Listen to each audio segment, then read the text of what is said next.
plenty to talk about. Max, Stephen A, I'm Molly. Morning, guys. Let's get right to it because we got a lot of football and we have a lot of NBA as well. I want to start with the Cleveland Browns, as Stephen A just mentioned. So they're now 8-3. They're second in the division behind the Steelers, currently the 5 seed in the AFC playoff picture. They've won their last 3, Stephen A. Sunday they face Tennessee. So tell me this. I will start with you. Do you finally believe in Baker and the Browns?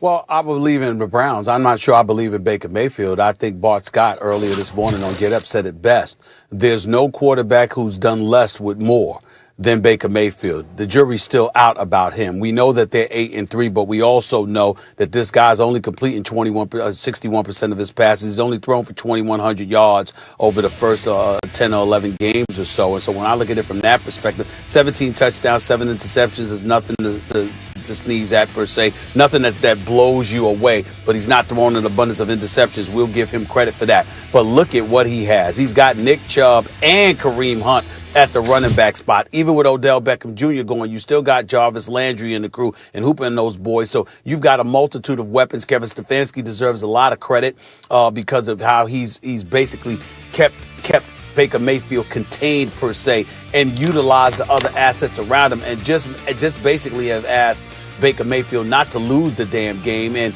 to his credit, he hasn't. But let's remind everybody that outside, when they lost their last game, it was against the Las Vegas Raiders, a game in which they only put up 6 points the entire game. Since that time, they've beaten the Houston Texans. We know what struggles they have had, even though Deshaun Watson has been lights out. And then after that, they played the Eagles and they played the Jacksonville Jaguars. So let's pump the brakes and not act like, oh, my Lord, they're 8-3. It's something special going on in Cleveland. The quality of competition that you have taken out does have something to do with that as well. And so I look at Cleveland. Do I believe in Baker? No. Do I believe in the Browns? Yeah, that's where I'm at with it right now, but only a little bit. They'll make the playoffs. I don't expect them to make any noise, to be very clear. Well, I don't know what you're arguing. Are you arguing that you don't believe in them? Because you made the argument at the end there. The Jaguars by 2 points under a field goal. Okay. The Eagles by 5 points under a touchdown. And the Texans, who were 2-7 at the time, by a field goal. That's how they started winning games. I do not believe in the Browns, and it's because I don't believe in Baker Mayfield. And it took me a while to get there with Baker. I held out hope for Baker, but he doesn't do anything special. He can throw the ball well enough. He can read a defense well enough. He can move well enough, but nothing really stands out. And so he can be a good enough quarterback, but a good enough quarterback to win a Super Bowl? No, I don't think so. He needs a whole lot around him. I don't think he's good enough to win the whole thing. And in fact, the 2 divisional games he played, they got destroyed. They got destroyed by Baltimore week 1. They got destroyed by Pittsburgh when it looked like maybe they could be coming on. No, I don't believe in the Browns. For the reasons you pointed out, I don't believe in the Browns. And it's because, like, maybe if you replace Baker with a better quarterback, I would think, yeah, actually, they do have a couple of good backs. You know, and with Odell, here's an example of it's not a matter of addition by subtraction. It's a matter of separating 2 players. Baker Mayfield is better off without Odell because they have zero chemistry. And I know Odell is way better off without Baker. So, like, you saw the team kind of come together when there wasn't an issue, a zero chemistry issue between the quarterback and the wideout. But you're right. Landry is left. He's a really good receiver, and they got a couple of excellent running backs, and they got a good enough defense with some big-time playmakers. If it weren't for Baker, maybe I would believe in them. But Baker's on the team. He's only okay, and so I don't. Well, I would say this. The reason I'll say I do is because, again, to win in the playoffs, you got to have a defense, and you got to have a running game. And when you look at the Browns' defense, particularly their ability to get to the quarterback, especially with Myles Garrett in there, obviously that's formidable. And then when you combine that with Chubb and Kareem Hunt, especially since Chubb has been back, you've seen what he's been able to do. I'm just of the mindset that when you look at them right now, you simply can't ignore what this guy is going to bring to the table. Their last 3 games, their 3-game winning streak, he's rushed for 126 yards, 114 yards, and then last week against Jacksonville, 144 yards. Averaging at least 5.7 yards in each game, a carry in each game. Nick Chubb is that dude. This brother is something special. And so when you look at him from coming out of the backfield, you can take that kind of game into on the road or even at home, or, off Lake Erie in inclement weather. If you can run the football and you can defend, you can do some things, particularly to get to the postseason and be a potent threat to somebody else. So in that regard, I say, yes, again, I don't believe in Baker Mayfield either. But I do believe that defense could get to the quarterback, and I do believe that running game will go wherever the team goes. They can be at home. They can travel on the road. Desperate.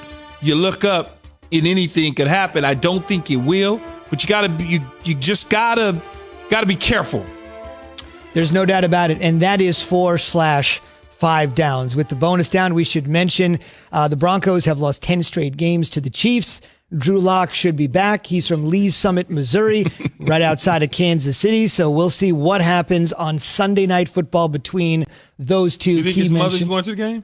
Oh, stop. No, I'm serious. I'm saying, do you think Drew Lock mom's going to go to the game? It's possible. She's right there, Yeah. close to it. The Kansas City people, they're playing in Kansas City. If not, she'll be on social media. So Indeed. She's allowed to. It's the mother, Jay. I didn't say there was anything wrong being on social media. Defending her son for not wearing a mask. I get it. All right, so you fellas said there's no chances. Look at stupid. All right, let's move on. I don't want to talk about that. Not touching it. Don't touch that. Go back to sports.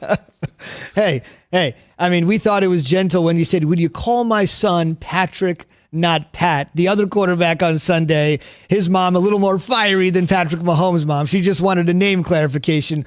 Laura Locke wanted a little something more. All right, so obviously this is going to be a blowout for the Chiefs. We all know that. But there are a couple of interesting games this weekend that we've really been talking about this morning, and that's what we want you to weigh in on the Dr. Pepper call-in line at 888-SAY-ESPN, 888-729-3776. Essentially, who needs a win more? The Cardinals against the Rams, so Arizona, or the Browns sitting at 8-3 against the Titans, who are 8-3. Hit us up or on the Twitter feed, Key J and Z, and we will love to get your opinion. We're presented by Progressive Insurance. Kevin Stefanski has done a great job in his first year as head coach of the Cleveland Browns, and he essentially said when a lot of coaches come in, it's all the cliches. My guys, culture, we've got to establish all of that. Stefanski was no different. The only difference, this Cleveland Browns coach that said all those things, he's actually backed it up.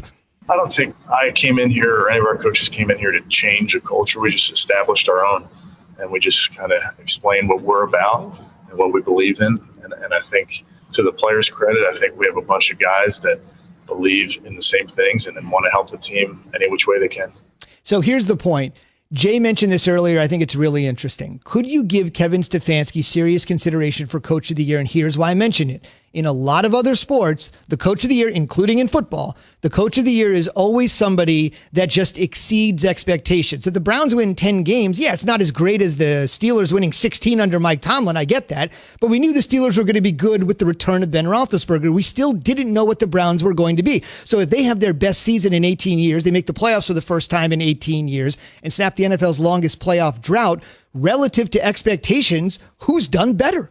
Well, are you 16-0 versus 9-7, or is it 16-0 or 15-1 versus 10-6? It's because at some point that gap is too much. Let's call the Steelers 14-2. Let's call the Chiefs 15-1. Not perfect, right? So you take the perfect off the table. I understand 16-0 is 16-0. But let's just say a couple stubs down the road and both teams are 14-15 win teams and the Browns win 10 games, make the playoffs, shatter expectations. Then it probably could, at that point,